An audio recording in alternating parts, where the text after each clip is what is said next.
Good morning children. आज हम लोग चैप्टर 2 वर्ड विचार पढ़ेंगे। वर्ड विचार। वर्ड भाषा की सबसे छोटी इकाई वर्ड कहलाती है। भाषा की सबसे छोटी इकाई वर्ड कहलाती है। भाषा बोलते समय हम ध्वनियों का उच्चारण करते हैं तथा उन ध्वनियों को लिखकर व्यक्त करने के लिए हम लिपि चिन्हों का प्रयोग करते हैं। यही लिपि चिन्ह वर्ड कहलाते हैं। जिन चिन्हों का प्रयोग करते हैं यही लिपि चिन्ह वर्ड कहलाते हैं। वर्णों के माध्यम से ही शब्दों की रचना होती है। वर्णों के माध्यम से ही शब्द की रचना होती है। भाषा के शुद्ध उच्चारण और शुद्ध लेखन हेतु वर्णों का ज्ञान होना जरूरी है। वर्ण भाषा की सबसे छोटी इकाई है। वर्ण जो है भाषा की सबसे छोटी इकाई है जिसे खंडित नहीं किया जा सकता। किसी भी भाषा को सीखने के लिए सर्वप्रथम वर्णों को सीखा जाता है। उदाहरण ल, श, म, ग, क आदि क्या है? वर्ण है। ठीक। हिंदी की वर्णमाला वर्णों की क्रमबद्ध श्रृंखला वर्णमाला कहलाती है। वर्णों की क्रमबद्ध श्रृंखला क्रमबद्ध रूप क्या होता है? वर्णमाला। देखिए, प्रत्येक भाषा की अपनी वर्णमाला होती है। तो देखिए वर्णमाला चार्ट बनाया हुआ है। इसमें स्वर, तो स्वर कौन सा है? ओ, आ, ई, उ, री, ए, ओ, औ। ये क्या है? स्वर है।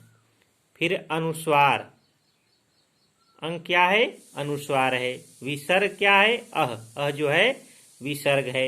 व्यंजन क, ख, ग, घ, ङ, च, छ, ज, झ, ञ, ट, ठ, ड, ढ, ढ़, त, थ, द, ध, न, प, फ, ब, भ, म। ये क्या है? व्यंजन है।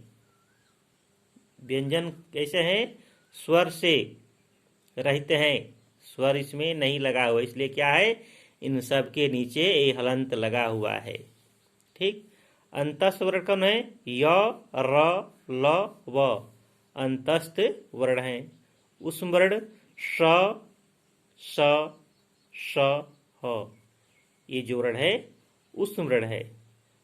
और आगे है संयुक्ताक्षर छ, त्र, ज्ञ, स्र। ये क्या है? चारों अक्षर संयुक्ताक्षर है।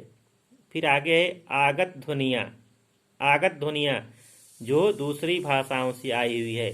ज, फ, आ। ये क्या है? आगत ध्वनियाँ है।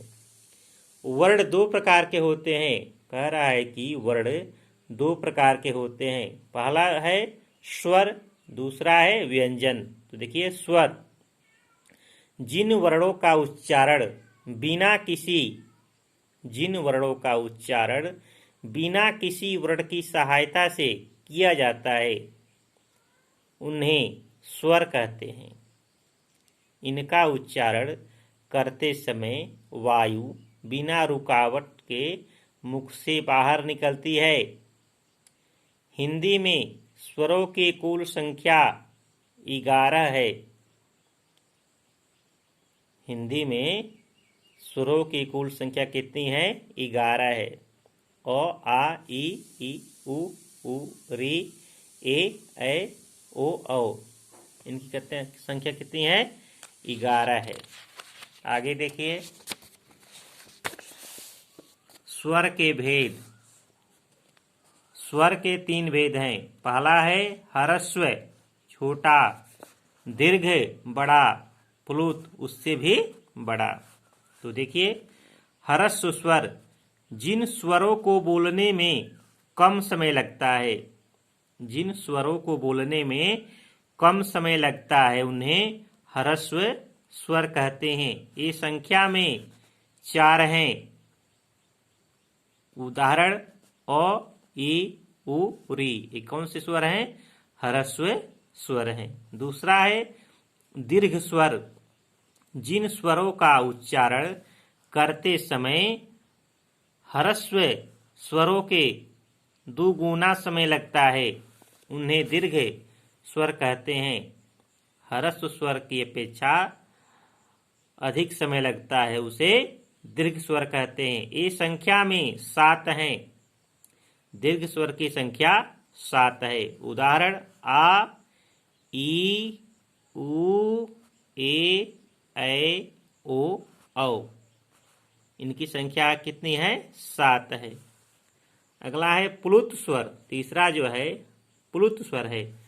जिन स्वरों के उच्चारण में ह्रस्व और दीर्घ स्वरों से तिगुना समय लगता है, ह्रस्व और दीर्घ स्वरों से तिगुना समय लगता है, उन्हें प्लुत स्वर कहते हैं। इसका चिन्ह यश के आकार का होता है। उदाहरण ओम। ओम में कौन सा है? प्लुत स्वर लगा है। कौन सा स्वर? प्लुत। फिर है अयोग वाह। हिंदी में 11 स्वरों के अतिरिक्त 2 वर्ण अंग तथा अह भी जोड़े जाते हैं। इन्हें अयोगवाह कहा जाता है।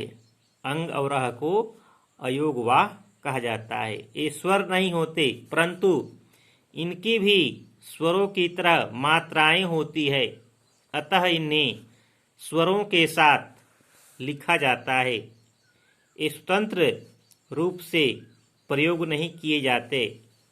उदाहरण देखिए, अंग संध्या सायंकाल, अह अतः विशेषतः प्रातः आदि। अनुस्वार। जब किसी व्यंजन का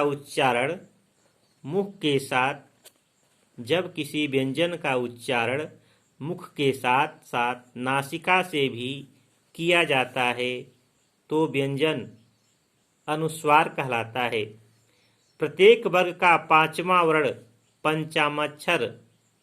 पंचमाक्षर कहलाता है। प्रत्येक वर्ग का 5वां वर्ण पंचमाक्षर कहलाता है। इसे अनुस्वार के रूप में भी लिखा जाता है। देखिए, पहले अंगों क्या है? पंचमाक्षर है। पंख, पंख, ठीक। यह व्यंजन, ड़ झंडा, झंडा। संत, म खंभा, खंभा। तो क्या है? ये अनुस्वार है, ठीक। अंतस्थ तथा उष्म व्यंजन से भी पूर्व यदि सम हो तो म के स्थान पर हमेशा अनुस्वार का प्रयोग किया जाता है। सम प्लस योग, संयोग। सम प्लस हार, संहार। सम प्लस सार, संसार। सम प्लस वाद, संवाद। तो क्या है यहाँ पर? अनुस्वार का प्रयोग, ठीक।